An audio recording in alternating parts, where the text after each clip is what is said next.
अस्सलामु अलैकुम वरहमतुल्लाहि वबरकातुह। इन्नल हम्दुलिल्लाहि रब्बिल आलमीन वस्सलातु वस्सलामु अला रसूलिहिल करीम नबिय्यिना मुहम्मदिन व अला आलिहि व सहबिहि अजमईन व मन तबिअहुम बि इहसानिन इला यौमिद्दीन, अम्मा बाद। अऊज़ु बिल्लाहि मिनश शैतानिर रजीम, बिस्मिल्लाहिर रहमानिर रहीम। वला तकूनू कल्लज़ीन नसुल्लाह फ़अंसाहुम अनफुसहुम उलाइका हुमुल फ़ासिक़ून। स्टेज मथे मौजूद मुअज़्ज़ज़ उलमाए किराम, पिंडाल के अंदर हिन दीनी मजलिस में हाजिर तमाम जमाती भाइरो,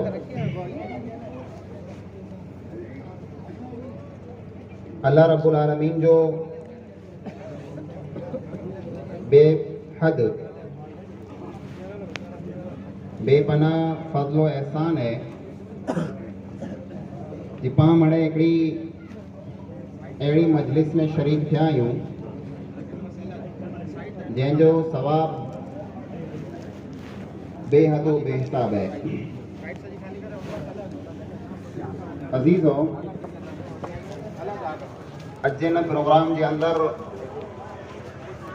जिना उन्वान के ताल्लुक से अमो गालियां रखने जो इरादो है वो है कि मुसलमान गफलत जो शिकार कुला आहिनि। मिड़ी कदा पहली गाल जे गफलत जो को रही इन जो मतलब बुरो है। गफलत कुरे के चावाज है। गफलत जो मतलब आसान पांजी बोलियों में ज़बान में समझो त आए लापरवाही, बेपरवाही। मिसाल तरीके अमो कहिड़ा माण्हू पांजे ॻोठ में पांजे पाड़े में हूंदा जंहिंखे पिन जे भविष्य जो फ्यूचर जो कीअं पण टेंशन नथो हुए कि सवारे असीं कुरो खाईंदासीं, असांजा ॿार बच्चा थींदा ई कुरो खाईंदा, पहला करे असीं प्लानिंग कयूं, ॿ रुपया असीं कमाए ने भेरा कयूं रखूं त सवारे असांखे न असांजे बच्चे खे कमु अचे। अमो कहिड़ा माण्हू आहिनि था जो उन्हीं खे हिन वस्तु जी की यादि ई नथी वे। अॼु जेकी कमायो अॼु ई खाई कहिड़ो ॻाल्हि पूरी थी। त अहिड़े माण्हू खे पंहिंजे मुआशरे में, पंहिंजे माहौल में, पंहिंजे समाज में न पंहिंजी ज़बान में चऊं था जिन्हीं खे सवारे जेकी यादि ई न। हिकिड़ो उहो इंसान जंहिंखे दुनिया जे काल जी को यादि ई न वे। काल कोरो थींदो, सवारे कोरो थींदो। मुंहिंजो भविष्य कहिड़ो है, मुंहिंजो मुस्तक़बिल ऐं फ्यूचर कहिड़ो है, इन वस्तु जी जंहिं इंसान खे यादि ई न वे उनखे पाण चऊं था ही माण्हू बेपरवाह ऐं बेसुधो है। दुनिया जा मड़े माण्हू कमाइए पिया, मकान बनाइए पिया,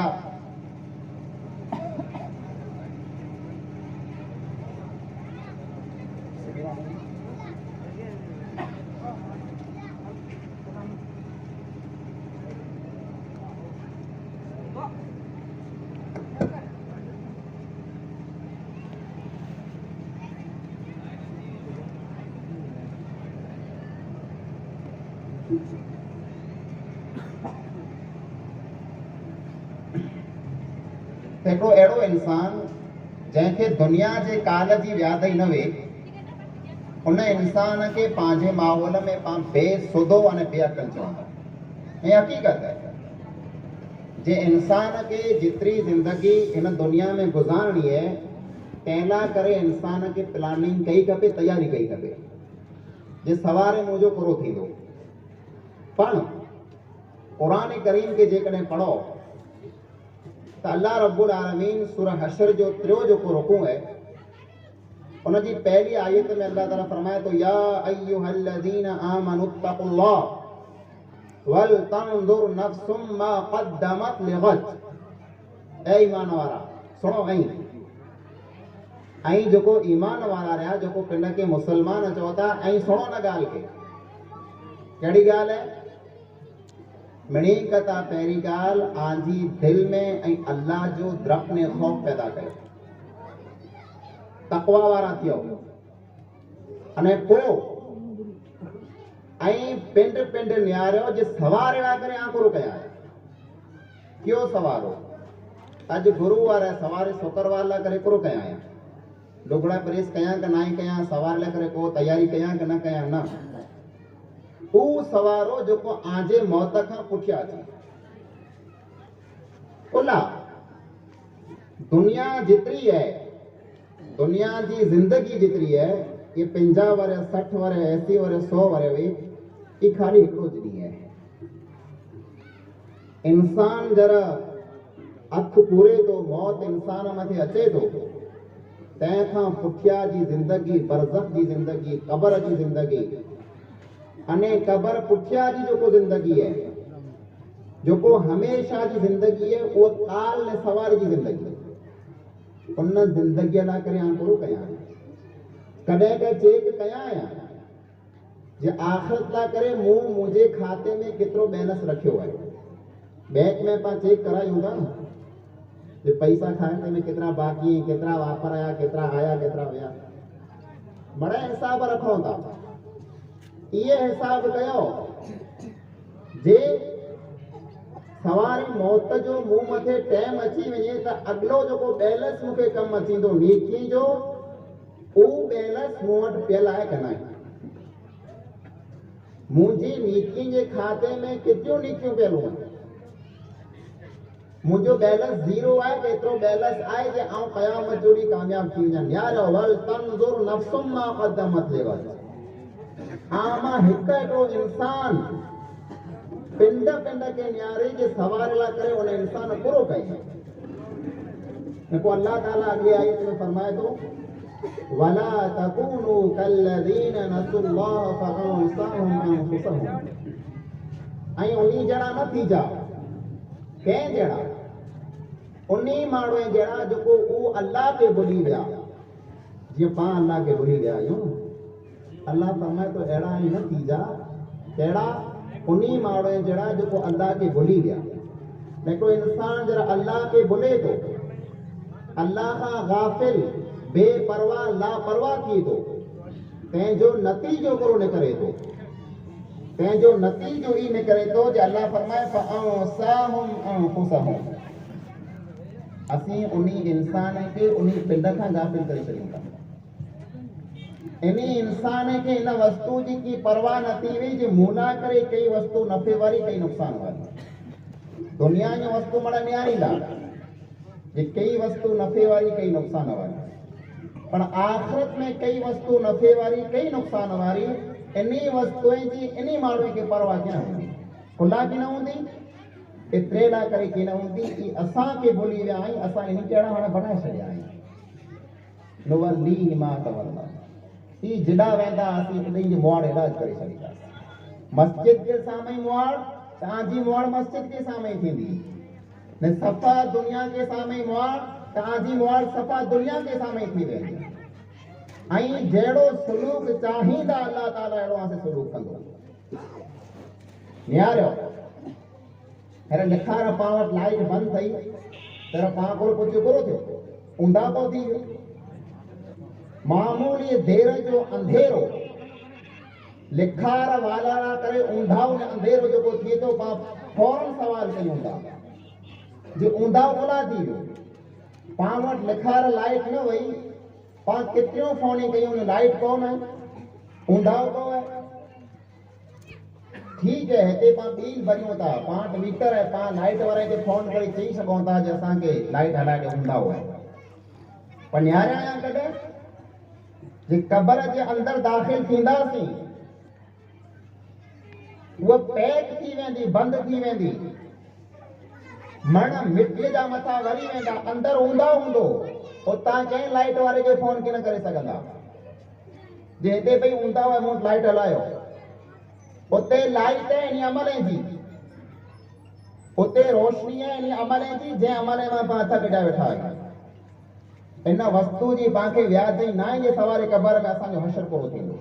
अल्लाह फरमाए थो ऐं असांखे भुली विया असांखे अहिड़ा बनाए छॾींदासीं जेको असांखे भुलंदो। अल्लाह फरमाए थो असीं उन्ही खे अहिड़ा बनाए छॾींदासीं जे क़बर जो ख़ौफ़ इन जे दिलि में जा निकिरी वेंदो। ई बेपरवाह थी वेंदा। दुनिया जा अंधेरा दुनिया जो ऊंधा उन्ही खे नड़ंदो। दुनिया में सोजरो करेला करे ई व्याधियूं कईंदा पर आख़िरत में इन्ही जो हशर पूरो थींदो। क़बर में इन्ही से सुलूक पूरो थींदो। इन वस्तु जी इन्ही माण्हू खे व्याधि ई थी न हूंदी।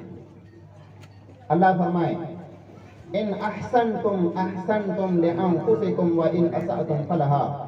ऐं इंसानो ये ॻाल्हि यादि रखींदा आहियो ऐं जेको पण नीति कयो था जेको पण ख़ैर खाईअ जो भलाईअ जो कमु कयो था जेको पण अल्लाह खे सजदो कयो था कंहिं मथे अहसान नथा कयो ईअं ई पिंड लाइ करे कयो था। ई वस्तु सवारे आंखे कमु अचे वारियूं आहिनि। अने जेकॾहिं को बुराई कयो था जेकॾहिं को गुनाह जो कमु कयो था त ॿिए खे न सवारी ई गुनाह पिंड खे नड़ंदा। इन्ही जो अज़ाब आंखे भोगणो आहे। इन्ही जी सज़ा आंखे सोणी आहे। इन जी तकलीफ़ आंखे बर्दाश्त करणी आहे। एतिरे जेकॾहिं गाफ़िल आहियो अल्लाह जे दीन खां दूर आहियो मस्जिदे खां लमा आहियो त कंहिंजो नुक़सान नथा कयो। कंहिं मौलवी न्याजी जो न कंहिं जमात जो न नुक़सान पिंड जो कयो था। अने इन नुक़सान जी ख़बर तेर पवंदी जहिड़ा इहा अख पूरजी वेंदी। दुनिया खां दूर थी वेंदा। तेर चवंदा काश मूं जेकॾहिं को अमल करे लाथो त अॼु मूंखे कमु आयो। ये पंहिंजी जो गफ़लत में ज़िंदगी गुज़रे पई ये गफ़लत इन जा असबाब करो आहिनि। पाण एॾा गाफ़िल कोला आहियूं। ॿ टे सबब आंखे सां बयानु करणु चाहियां। पहलो सबब है जिहाद। जाहिल माण्हू पूरे की जवाब बोली साहब असीं पढ़ल लिखल नहीं असीं जाहिल आहियूं न ई जाहिल न बल्कि जाहिल हू इंसान जेको अल्लाह के सुञणंदो न हुए दुनिया जे मामले में होशियार आहे। इन जी राइटिंग जहिड़ी कंहिंजी राइटिंग न आहे। ई इंग्लिश वाचे लाइ गुजराती वाचे लाइ उर्दू अरबी मणे पढ़ी लाइ इनखे मणे इल्म अचे था। दुनिया जे मामले में पढ़ल लिखल होशियार इंसान है। वॾियूं वॾियूं डिग्रियूं आहिनि पर जेकॾहिं इन इंसान अल्लाह खे ना ई सुञाणे जंहिं हिनखे पैदा कयो दुनिया खां मिणी कता वॾो जाहिल इंसान ई आहे। ज़माना जाहिलियत सुहावना इहा अखरां कई फरा सुहावना ज़माना जाहिलियत में हीअं थींदो हो। उन सॼे ज़माने खे ज़माना जाहिलियत चए में आयो। जाहिलियत जो ज़मानो खुला चए में आयो भई। उन ज़माने में माण्हू पढ़ल लिखियल न हुआ। उन ज़माने में माण्हू पढ़ल लिखियल हुआ माण्हू होशियार हुआ। उन ज़माने के ज़माना जाहिलियत एतिरे लाइ चए में आयो जो उन ज़माने जा माण्हू अल्लाह खे सुञाणंदा बि न हुआ। उन्हीं खे ख़बर अच न हुई जो अल्लाह जा असां मथे हक़ घुरो आहिनि। उहो दुनिया जे मिणी दर मथे वेंदा हुआ अल्लाह जे दर मथे कीन थींदा हुआ। उन्हीं मिणी खे जाहिल चए में आयो। अब्दुल्ला बिन अब्बास रज़ी अल्लाह तआला अन्हु तेला करे चयो हो कुल्लु मन असल्लाह फहुव जाहिल। जो को पण इंसान अल्लाह जी नाफरमानी करे तो वो जाहिल है। गमे एड़ो वॾो आलिम वई दुनिया जे गमे न मदरसे में पढ़ी अचे गमे न कॉलेज में वॾी डिग्री गिनी अचे दुनिया जो वॾो वकील ने जज ने डॉक्टर वे पर जेकॾहिं ई इंसान अल्लाह खे नथो सुञे अल्लाह जा हक़ नथो समझे अल्लाह के सजदो नथो करे दुनिया जो मिणी खां वॾो जाहिल इंसान ही है। अल्लाह फरमाए इन्ना अरदना अल अमानत अला समावाति वल अर्दि वल जिबाल फअबैन अन यहमिलनहा व अशफक़न मिनहा व हमलहा अल इंसान इन्नहु कान ज़लूमन जहूला। अल्लाह फरमाए ये दीन जी अमानत अल्लाह जे हुक्मे मथे हलणो कॾहिं अल्लाह जी नाफरमानी न करणी दीन जो हिकु हिकिड़ो कम जो आहे मुकम्मल करणो इहा अमानत दीन जी अमानत। अल्लाह फरमाए तो असां आसमान के ॾिनी ज़मीन के ॾिनी डूंगरे ने पहाड़े के पण ॾिनी जे खड़ो ई बार आटा खजे त उन्हीं मिणी इनकार कयो ओ ध्रजी विया अल्लाह असां वटा ई भार की न खजंदो। आसमान ध्रजी वियो, ज़मीन ध्रजी वई, डूंगर ध्रजी विया जे ई भार असां वटा न खजे। अल्लाह फरमाए तो इंसान खणी लाथा, इंसान खणी लाथा, उल्ला खणी लाथा। एतिरे लाइ करे कि इंसान पिंड मथे ज़ुल्म करे वारो जहूला जाहिल हो, इनखे ख़बर न वई सवार आऊं इन वस्तु मथे अमल करे सघंदुसि कि न करे सघंदुसि। जहालत में खणी लाथा। मुंहिंजा अज़ीज़ो, जाहिल उहो इंसान है जेको पढ़ी लिखी करे होशियार थी करे दुनिया जा मामला समझी करे अल्लाह ताला के न समझे, दुनिया जो मणी खां वॾो जाहिल उहो जाहिल न आहे जेके पढ़ंदे लिखंदे न अचींदो वे। जेकॾहिं हिकिड़ो इंसान पढ़ंदे लिखंदे वाचींदे उनखे नथो अचे, पण दीन जी जेतिरी ॻाल्हि सिखियो आहे सम्झियो आहे उन मथे जेकॾहिं उहो इंसान अमल करे तो उहो जाहिल न आहे। ॿियो सबबु जे पाण अल्लाह खां गाफ़िल आहियूं उहो आहे पंहिंजा गुनाह। गुनाह जेको राति न ॾींहुं पाण कयूं था न, पाण खे हिन वस्तु जी ख़बर न आहे। गुनाह इंसान जी दिलि खे ईअं महिलारो करे थो जीअं हिकिड़ो नंढो बच्चो जेको शहरीअ में गलीअ में रस्ते में रांदि रमंदो हिन जा कपिड़ा कीअं मैला थी वेंदा। पाण लिखार में हिन कपिड़ा पहिरायूं, लिखार वार में वरी मैलारा करे अचे। इन नंढे बच्चे जूं जोड़ियूं मां खे ॾींहं में 4 भेरा बदिलणियूं पए, मोड़ मैला करे अचे, मां खे धोइणा पए, साफ़ करणा पए। इंसान जरा गुनाह करे थो, उहा दिलि जंहिं दिलि मथे क़ुर असर करे, उहा दिलि जंहिं दिलि मथे अल्लाह जो ज़िक्र असर करे, उहा दिलि जंहिं दिलि मथे तक़रीर असर करे, उहा दिलि मैलारी थी वञे थी, कटिजी वञे। रसूल अकरम सल्लल्लाहु अलैहि वसल्लम फरमायो, इज़ा अज़नबल अब्दु नुकित फी क़ल्बिही नुक्ततुन सौदा। हिकिड़ो इंसान जहिड़ा गुनाह करे थो उन इंसान जी दिलि मथे कारो दाग लॻी वञे थो। हिकिड़ो गुनाह कयो, दिलि मथे कारो दाग लॻी, ॿियो गुनाह कयो, ॿियो दाग लॻी वियो, लगातार गुनाह कंदो आयो, गुनाह कंदो आयो, दिलि मथे दाग लॻिया, दाग लॻिया, दिलि मथे एतिरा दाग लॻी विया जे इंसान जी सॼी दिलि किटजी ने कारी थी वई। को इन इंसान मथे को तक़रीर, को नसीहत, कुरान जी को तिलावत, को ज़िक्र असर के न कंदो। अल्लाह फरमाए, कल्ला बल रान अला क़ुलूबिहिम मा कानू यक्सिबून। ई माण्हू की न समझंदा, एतिरे लाइ करे की न समझंदा जे जेको इन गुनाह कयो आहियूं, इन गुनाह जे कारण इन दिलि मथे पर्दा पई विया आहिनि, दिलि किटजी वियूं आहिनि। इहा दिलि इनखे साफ़ कयो। कान माटे लुगड़ा साफ़ करियो था से न, दिलि खे साफ़ करे ॾेखारियो। अल्लाह ताला इन जिस्म खे नथो न्यारे, अल्लाह रब्बुल आलमीन लुगड़ा नथो न्यारे। ई जेको ख़ासा ख़ासा कपिड़ा ने लुगड़ा जेको पाण पहिरियों त हिते पिया हूंदा, दुनिया में वेंदासीं कफ़न में, अल्लाह ताला की ये दिल दिखानी है। इल्ला मन अतल्लाह बिक़ल्बिन सलीम। अल्लाह फरमाए तो ऊ ॾींहुं अहिड़ो है इंसान के माल मिल्कत औलाद बार बच्चा कम गिना थींदा। इंसान के जेको वस्तु कम अचींदी उहो हुनजी दिलि है।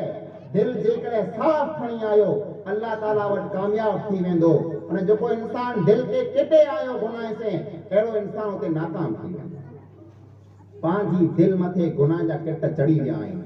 न ई किट कीअं द्वाराबो, को पलर पाणीअ से न, बिस्लेरी पाणीअ से न, ई दिलि धूतेला करे किरी पो अल्लाह जे घर में। अख में जा लुड़क किरे, अख मां जेको पाणी वहे तो दिलि खे साफ़ करे छॾे थो।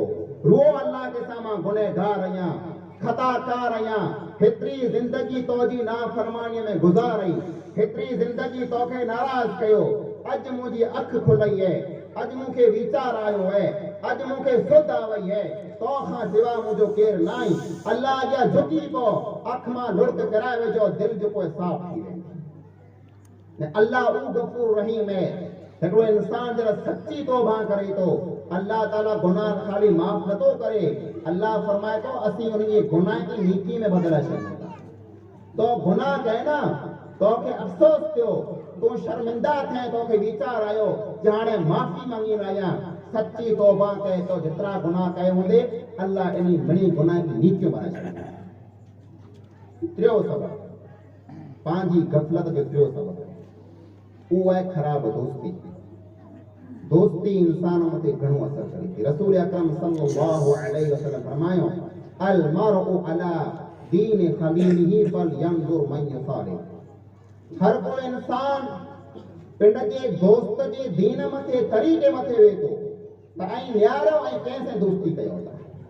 दोस्ती खासी है, खासो असर लगंदो। दोस्ती खराब है, खराब असर थींदो। हिकिड़े हदीस में रसूल अकरम सल्लल्लाहु अलैहि वसल्लम मिसाल ॾेई सम्झायो खराब दोस्त जी अने खासे दोस्त जी मिसाल सम्झायो। खासो दोस्त इन जी मिसाल ईअं जे जेको अतर विकिणे वारो माण्हू वे तो, जंहिंजो अतर जो वापार वे, अतर विकिणे वारो माण्हू सम्झी रहियो खासो दोस्त है। इन अतर वारे ताईं वेठा हूंदा ऐं अतर गिनंदा त पाण खे खुशबू मिलंदी।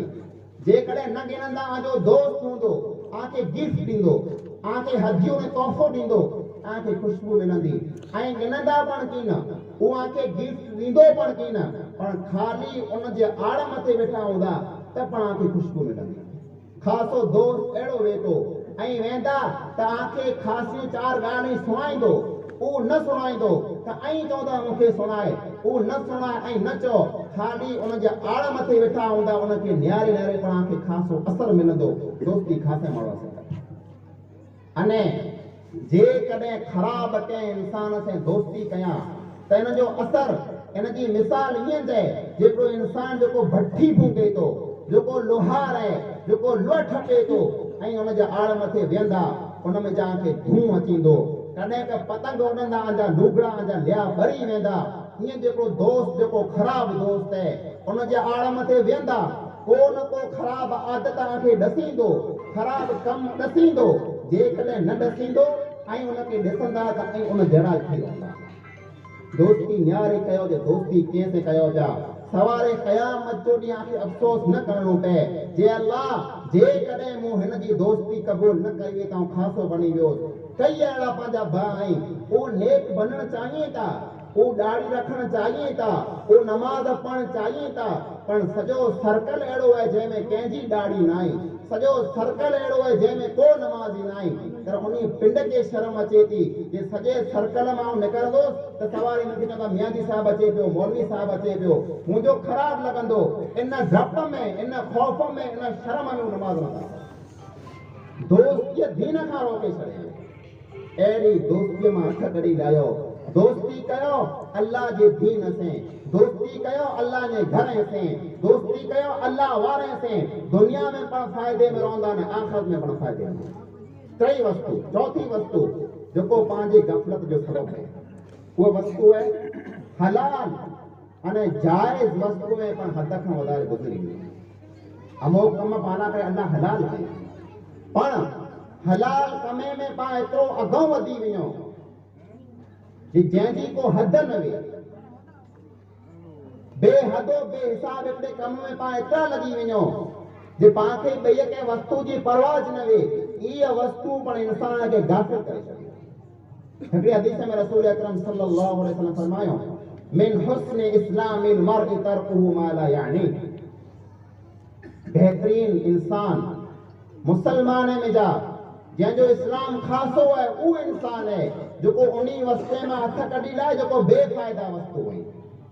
अॼु न्यारो नौजवान, नंढा बच्चा, वॾा पोड़ा पीसण मड़े अमोक माण्हू कढंदे मिणी वटि मोबाइल आहे, वॾियूं वॾियूं मोबाइल जंहिंमें पा राति ने ॾींहुं लॻा पिया आहियूं। अमोक माण्हू अहिड़ा हूंदा जंहिंखे हिन जा कंहिं फ़ाइदो हूंदो, न त अक्सर उहो माण्हू आहिनि जेको बेकार कमे में, गेम में को लॻो पियो आहे, को कॉमेडी निहारे पियो, को खोटा वीडिया निहारे पियो। दुनिया जूं अहिड़ियूं वस्तु जंहिंमां पाण कीअं फ़ाइदो न वे, राति ने ॾींहुं पाण मोबाइल में मोह विझा वेठा आहियूं। मोबाइल खे इस्तेमालु करणु जाइज़ है, हराम न आहे, पण हिकिड़ी जाइज़ वस्तु में पाण एतिरा लॻी वियासीं जो उन वस्तु पाण खे पंहिंजे असल कम खां गाफ़िल करे। हर की वस्तु जेको पंहिंजे इस्तेमाल जी है, पंहिंजे फ़ाइदे जी है, पाणा करे जाइज़ है, उन में पाण हद खां वधारे न वञो। अल्लाह जे नबी अकरम सल्लल्लाहु अलैहि वसल्लम एतिरो फरमायो, वला तुक्सिर ज़हिक फइन कफ़रत ज़हिक तुमीतुल क़ल्ब। वधारे खिलो पण न, एतिरे लाइ करे वधारे खिलण जेको आहे इंसान जे दिलि खे मारे छॾे थो। गाल गाल में को मौलवी मियां जी तकरीर करे ऐं तेरपण खिलो पिया, क़ुरान जी तिलावत थी ऐं तेरपण खिलो पिया, को मारणो थी वञे ऐं तेरपण खिलो पिया, कंहिं ॻाल्हि ते ऐं संजीदा गिनो नथा, कंहिं वस्तु खे ऐं सीरियस सम्झो नथा, वधारे खिलंदा, हर के वस्तु की मश्किरी समझंदा, इन जो असर ई थींदो जीअं आजी दिलि मरी वेंदी, पोइ आखे कंहिं वस्तु जी ख़बर की न हूंदी जे मूंखे कुरो पियो खपे अने कुरो न पियो खपे। गफ़लत जेको है ये हिकिड़ी बीमारी पण है अने हिकिड़ी सदा पण है। हिकिड़े इंसान खे सदा मिले थी न, कंहिंजो को औलाद मरी वञे, कंहिंजे माल में नुक़सान थी वञे, कंहिंजे खेत्र में नुक़सान थिए, कंहिं इंसान मथे अचानक ख़तरनाक बीमारी अची वञे, त पाण सम्झूं था हिन मथे त वॾी को अल्लाह जी सज़ा अची वई, अल्लाह जी पकड़ में अची वियो आहे। अल्लाह जी पकड़, अल्लाह जी सज़ा जेको मिड़ी न त वॾी सज़ा आहे, उहा इहा आहे जे इंसान पिन जी ज़िंदगी जे मक़सद खे भुली वञे, इंसान अल्लाह खां गाफ़िल थी वञे। वमा क़दरुल्लाह हक़ क़दरी, हिकिड़ो इंसान अल्लाह जो ओड़ो क़दर न करे जहिड़ो इंसान खे पियो खपे, त इंसान ईअं न सम्झे मड़े जेको नमाज़ पढ़े पिया बेख़ुदा आहीं, ऐं त लहर कयां पियो, फिरां पियो, पाण कंहिं ॻाल्हि जी यादि ई न आहे, दुनिया कमायां पियो, अहिड़ा टेंशन केरु गिने, ई ॾाढ़ियूं केरु रखे, नमाज़ूं केरु पढ़े, मस्जिद में केरु वञे, ई मड़े बेख़ुदा आहीं, बेख़ुदा न आहीं।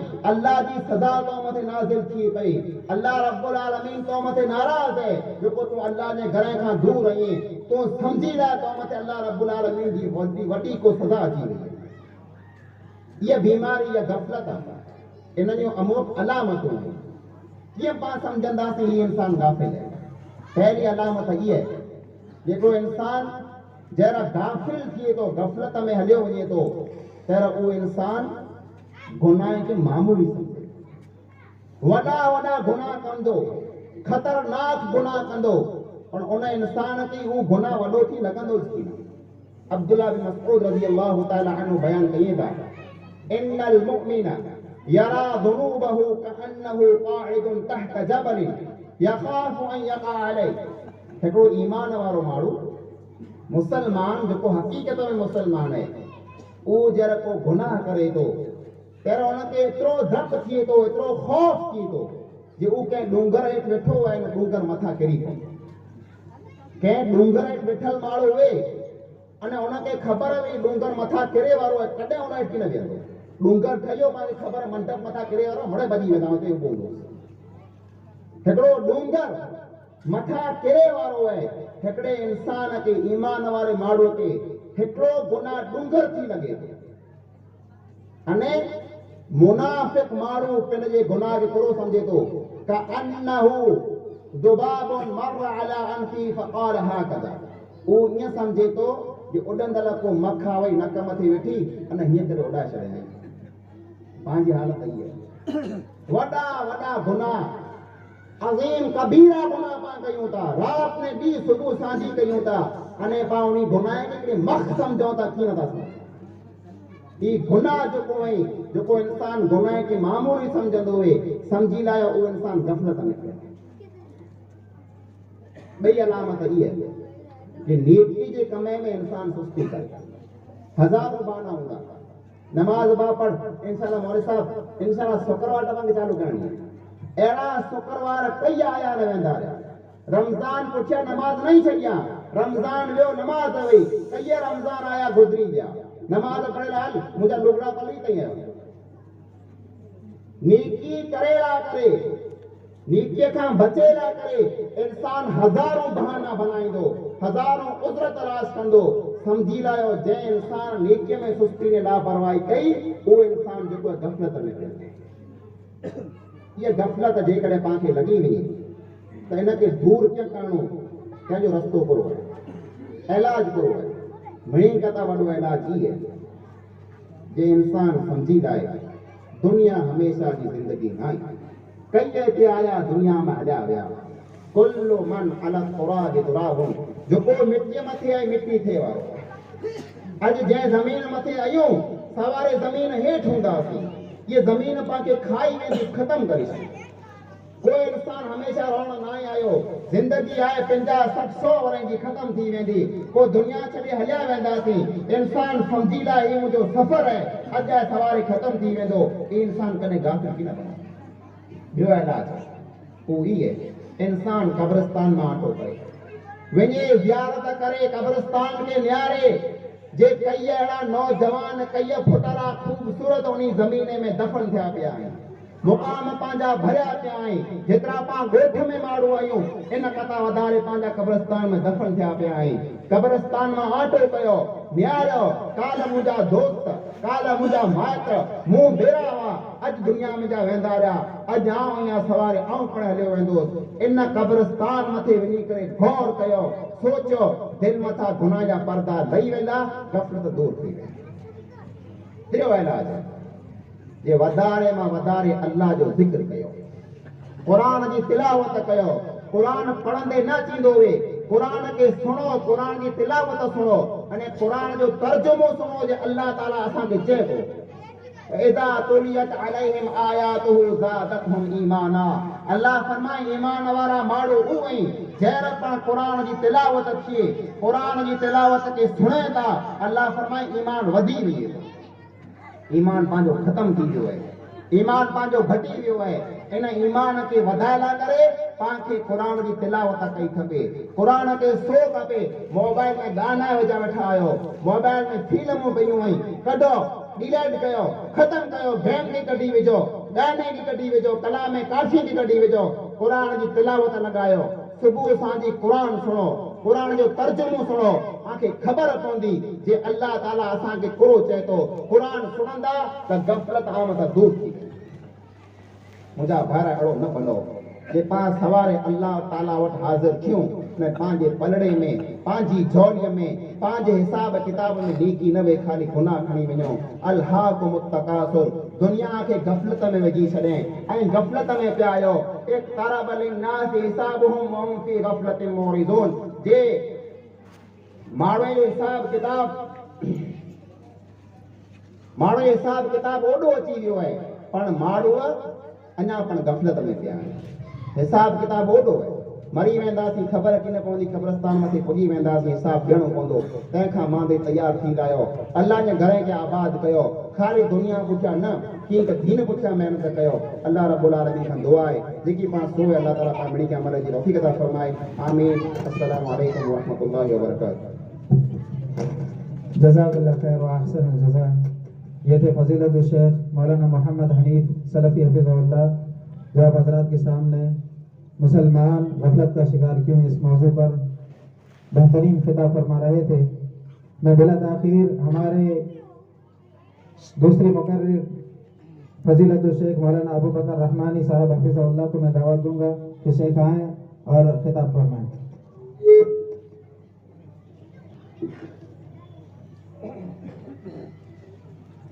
अस्सलामु अलैकुम व रहमतुल्लाहि व बरकातहू।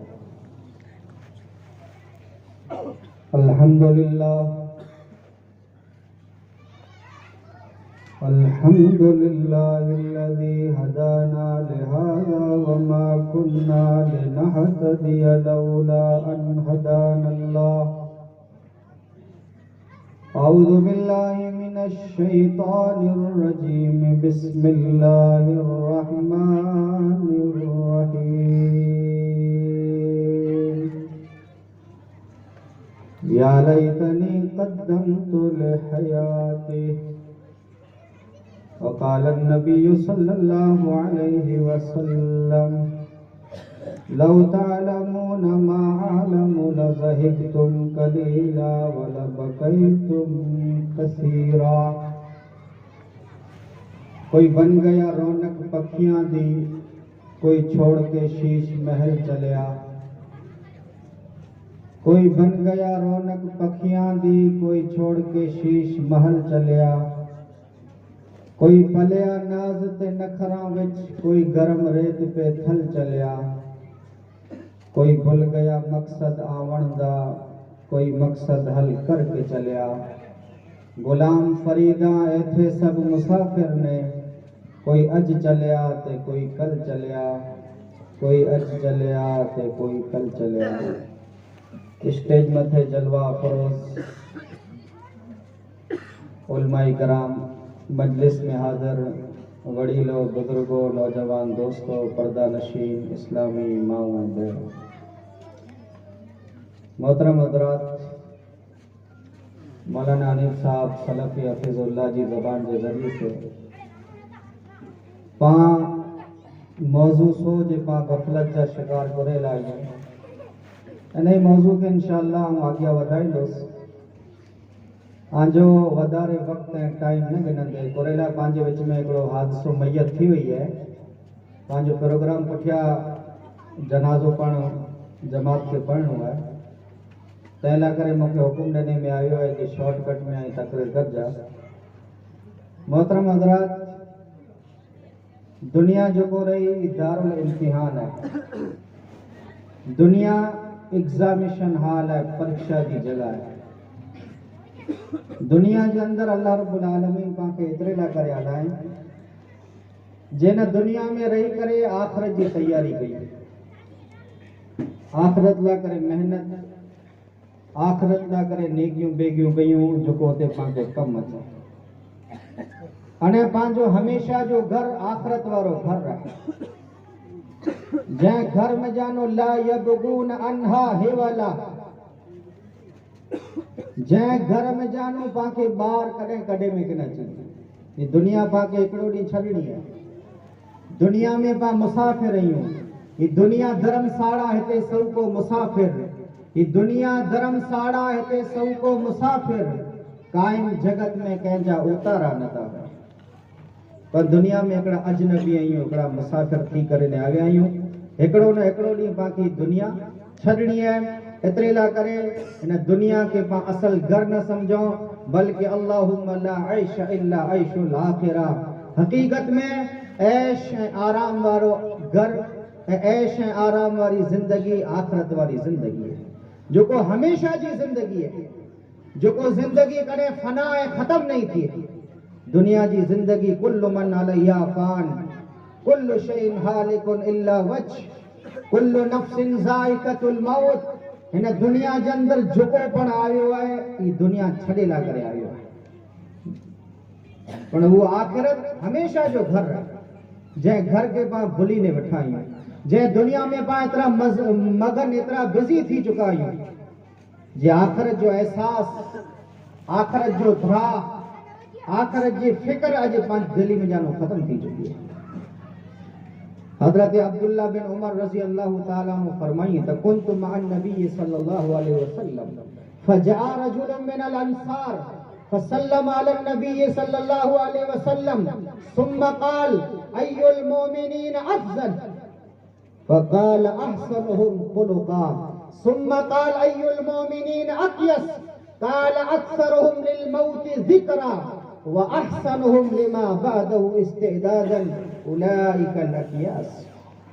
अब्दुल्ला बिन उमर हदीस जा रावी फरमाइए था, जहाँ अल्लाह के नबी बेगो वो से इतरे में फजा रजुल मिनल अंसार, अंसार सहाबा में जानो हिकिड़ा सहाबी अचनि था ने अल्लाह के नबी के सलाम कइए था। अल्लाह के नबी सलाम जो जवाब दिए था।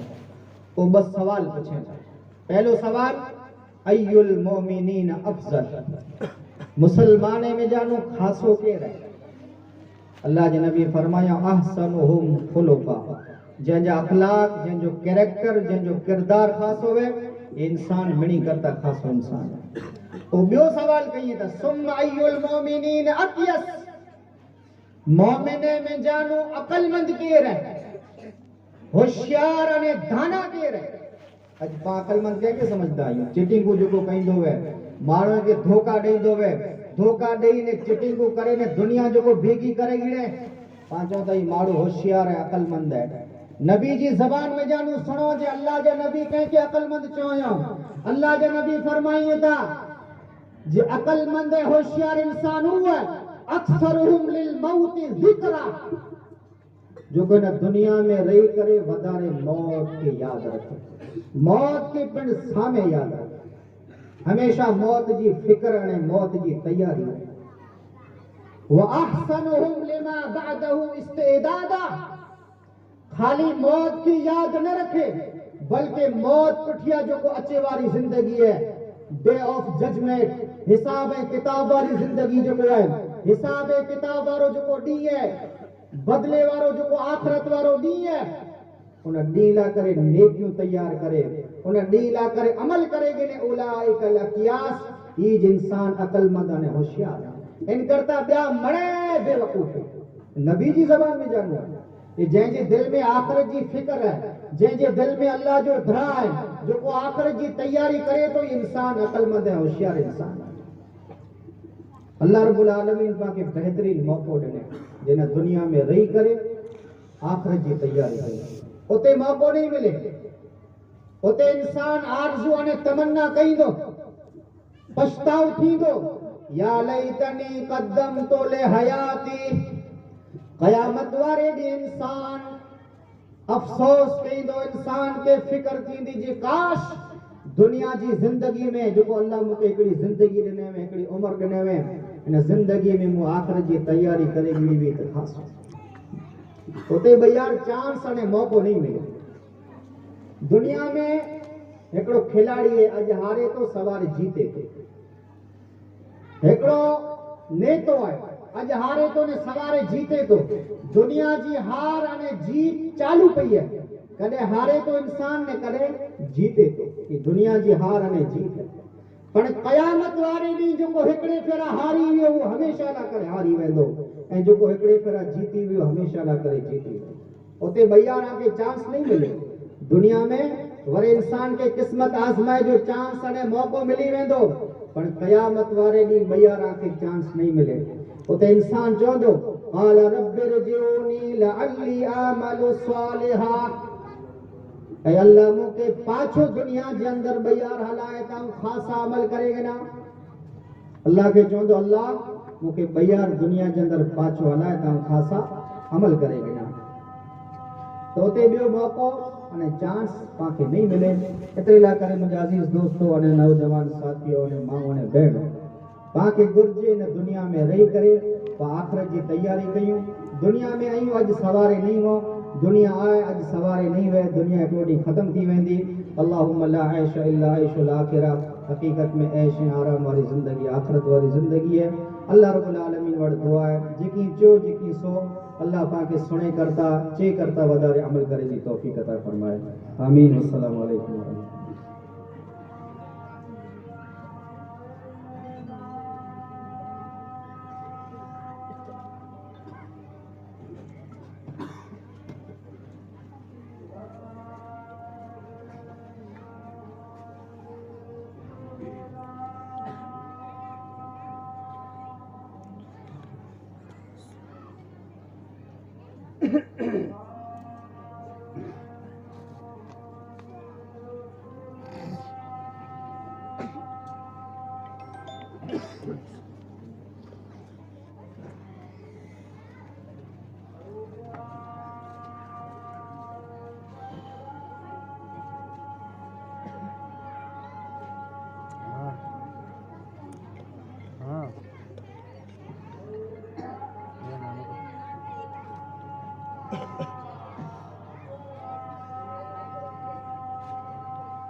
जज़ाकल्लाह खैर व अहसन जज़ा। ये थे फजीलतुल शेख मौलाना अबू बकर साहब रहमानी हाफिज़हुल्लाह जो बेहतरीन अंदाज में सामाईन से खिताब कर रहे थे। अब मैं बिला ताखीर सदारती कलिमात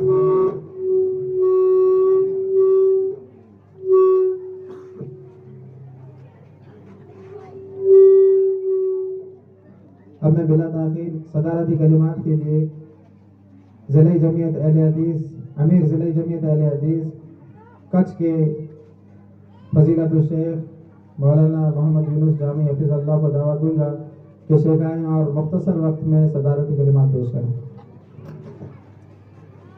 अस्सलामु अलैकुम व रहमतुल्लाहि व बरकातुहू। इन्नल हम्दुलिल्लाहि रब्बिल आलमीन वस्सलातु वस्सलामु अला रसूलिहिल करीम अम्मा बअद। अऊज़ु बिल्लाहि मिनश शैतानिर रजीम। बिस्मिल्लाहिर रहमानिर रहीम। फमन ज़ुहज़िहा अनिन नार व उदखिलल जन्नह फ़क़द फ़ाज़। मुअज़्ज़ज़ उलमाए किराम, आयल तमाम मेहमानान, अल्हम्दुलिल्लाह अज असर पुठिया ही प्रोग्राम चालू थियो है ऐं तमाम भाई इन जे अंदर हिस्सो खीड़ो जैं ही प्रोग्राम रखायो। हिते जा मानू के जमात वारा भा मौलाना अली मोहम्मद साहब ऐं ख़ास करे इन जी आस पास वारा मिर्ज़ापुर जा उलमाए किराम ऐं बारासर जा उलमाए किराम ऐं जंहिं भाई इन जे अंदर सपोर्ट कियो, ख़ास करे ही जो मदरसो जित रहियो हैरा पां जित वेठा आहियूंसीं इन्ही जे आस पास में रहण वारा जमाती भाउ तमाम भाइयों जो आभार ऐं शुक्रियो। अल्लाह रब्बुल आलमीन आमिनी की जज़ाए खैर अता फरमाए। जे हिकिड़ी दीनी मजलिस रखिया, दीनी इजलास रखिया ऐं नंढा बच्चा जो अञा सिखें था इन जी हिम्मत अफ़ज़ाई कयां ऐं पिण जो टाइम कढी करे वक्त कढी करे इन बच्चे जो तक़रीरूं सुवां ऐं ख़ास करे उलमाए किराम जा जो बयानात हुआ पां वटि कंहिं मसलिहत के कारण ही प्रोग्राम शॉर्ट कियो वियो, वरना ख़तीब जो कोई पां वटि स्टेज मथे मौजूद हुई। अल्हम्दुलिल्लाह पां साम्हूं जो ॿ तक़रीरूं पेश कयूं मौलाना मोहम्मद हनीफ साहब ऐं मौलाना अबू बकर साहब बेहतरीन ख़तीब आहिनि इन कच्छ जा ऐं तंहिंजे साथ साथ मौलाना मुकीम फैज़ी साहब, मौलाना अब्दुल मजीद ऐं ज़िले जमियत जा नाज़िम आला मौलाना अब्दुल खालिक साहब, ईअं मौलाना हाशिम मदनी साहब उलमा किराम जो पां वटि लंबी फ़हरिस्त आहे जो स्टेज मथे मौजूद आहिनि ऐं दिलि चए थो त ही मड़े अचे ऐं बयान कई पां सुणो, पण हिते हिकिड़ो मरणो थी वियो आहे जंहिंजे कारण इन प्रोग्राम खे शॉर्ट कियो वियो, टूको कियो वियो। अल्लाह रब्बुल आलमीन वटि दुआ आहे त अल्लाह रब्बुल आलमीन पां मिणी जे हिते अचण खे क़बूल अता फरमाए। अल्लाह रब्बुल आलमीन जेकी पण पां ॻाल्हियूं सुनियूं इन मथे अमल करण जी तौफ़ीक़ अता फरमाए ऐं अल्लाह रब्बुल आलमीन हिन जमात के अञा वधाए, अञा कायम रखे, आबाद रखे। अस्सलामु अलैकुम। जज़ाकल्लाह खैर व अहसन जज़ा। ये थे ज़िले जमीयत अहले हदीस कच्छ के अमीर फजीलतुल शेख मौलाना मोहम्मद यूनुस जामी हफिज़हुल्लाह जो सदारती कलिमात पेश कर रहे थे। अब मैं मुख्तसर वक्त में 10 मिनट के अंदर इंशाअल्लाह चंद बच्चों को इनामात देकर फिर इंशाअल्लाह रुख़सत करेंगे सबको। तो सबसे पहले जो मदरसे के अंदर इम्तिहान हुआ उसमें कुछ बच्चों ने हिस्सा लिया, बच्चों ने इम्तिहान दिया। तो पूरे मदरसे में जो सबसे पहले अव्वल नंबर पर जिस बच्चे की पोजीशन आई है तो मैं उसको दावत दूंगा कि वो आए, तस्लीमा बिन्त अमीन आए और फजीलतुल शेख मौलाना मोहम्मद यूनुस हफिज़हुल्लाह से अपना इनाम ले जाए।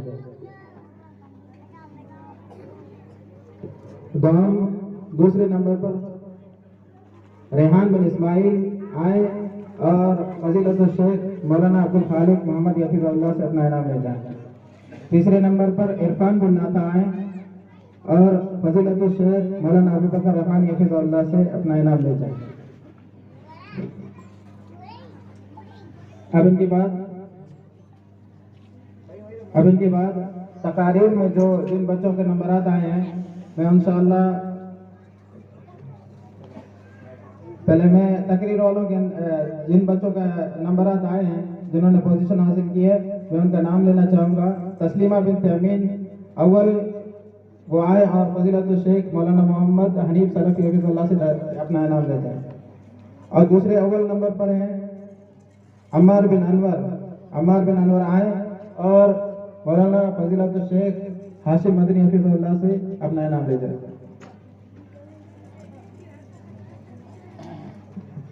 दूसरे नंबर पर जिस बच्चे ने पोजीशन हासिल किया रेहान बिन इस्माइल, वो आए और फजीलत शेख अब्दुल मजीद जामी हफीजुल्लाह से अपना इनाम ले जाए। दूसरे नंबर पर फिर से दोहम नंबर हासिल किया है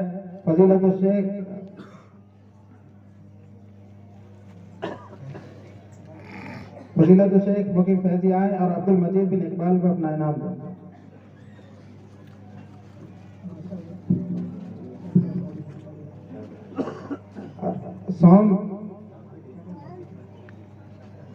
सौम नंबर पर है इरफान बिन नाता, वो आए और शेख सहाबुद्दीन से अपना इनाम ले जाए।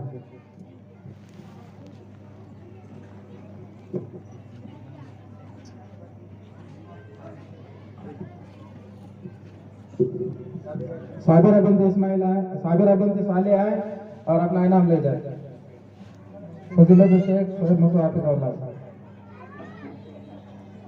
जास्मीन बिनते नाथा आए और मौलाना मूसा हाफिज़हुल्लाह से अपना इनाम ले जाए। तबस्सुम बिनते साले आए और अपना इनाम मौलाना मुकीम फैजी हफीज़हुल्लाह से ले जाए।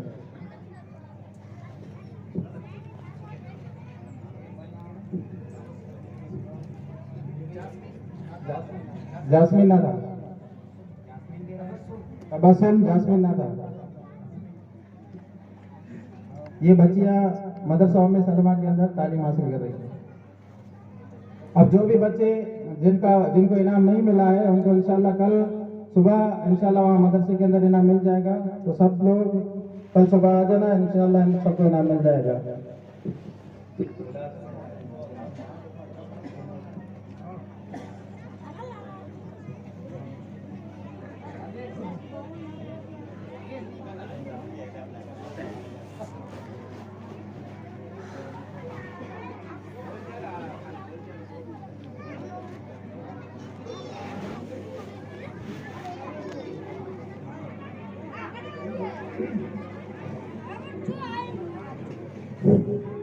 समेजा आयशा अशरफ અને समेजा कसस अब्दुल वहाब आए और अपना 500 इनाम लेके जाए। मौलवी अली मोहम्मद के हाथों से समेजा कसस अब्दुल वहाब, समेजा आयशा अशरफ। अस्सलामु अलैकुम वरहमतुल्लाहि वबरकातुहू। तो ऐलान 2 तारीख जो खावड़े के अंदर मदरसे जो हिकिड़ो जलसो रखियो वियो आहे। बपोरे जो 2 वॻे खां चालू थींदो, राति जो 2 वॻे ताईं, शनिवार जो सवारे में परीहं। आमणी भाई के दावत है जलसे के अंदर अचेगी ऐं दावतनामा हिते खणी आया आहियूं। जेके पण हिते आस पास की मस्जिदूं आहिनि जहाँ पण लमे पंदा जेको भाउ आया आहिनि उहो दावतनामा असां वटि यहाँ गिनी वञे। ख़ासि करे हिते जी आस पास जी जेकी पण मस्जिदूं रहियूं ऐं तंहिंखां पण लमे उनजे ऐलान। अस्सलाम वालेकुम वरहमतुल्लाहि वबरकातुहू। इंशाअल्लाह 2 तारीख खावड़ा मदरसा से इंशाअल्लाह 3 रविवार जो सुमरा से शेख में इंशाअल्लाह तमाम जमात इकट्ठा उठाएंगे। नबी से अपील है कि तुम जलसे में पानी शिरकत आरंभ कर जाओ। अस्सलाम वालेकुम। अब खाने की शुरुआत कर दी जाए, आखिर हो रही है तो सबसे पहले भाइयों से गुजारिश है कि आप खाना खाना शुरू कर दें।